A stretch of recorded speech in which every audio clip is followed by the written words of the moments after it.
Kasi ako, meron akong dance number, di ba?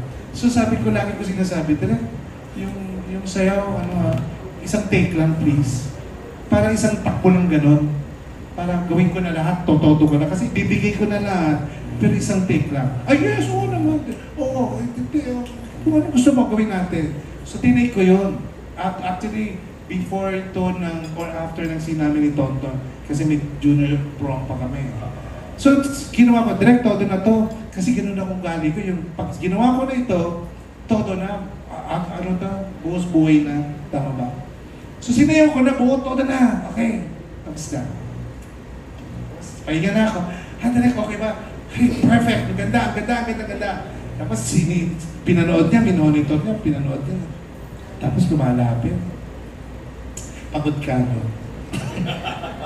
Sabi ko, direct, grabe. Oo nga eh. Pero tinoto po kasi. Sabi ko, ganda. Sabi ko, pero kung gusto mo pahinga, pwede ka na magpahinga. Sabi ko, direct, bakit ka ganyan? Kaya mo pa ba? Sabi ko, oo, direct, bakit direct? Kasi gusto ko pagkunan ng mga solo-solo na gano'n. Isang buo na. Parang direct solo-solo na lang. Hindi, isang buo pa. Pero, hindi ayoko. Pagpagod ka na, hindi na. Nuts. Yan si Direk Julius.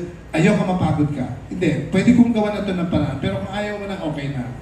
Alam mo ko, pag ginagano'n ako, mas lalong binibigay ko eh. Yung na pinararamdam sa akin yung I care for you, iniisip ko yung health mo, iniisip kita.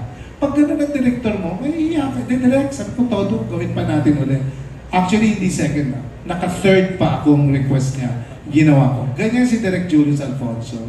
Kumbaga, pinararamdam niyang mahal ka niya, pinararamdam niyang he cares for you, at the same time, hindi niya pababayaan yung pelikula para sa kagaganda ng pelikula.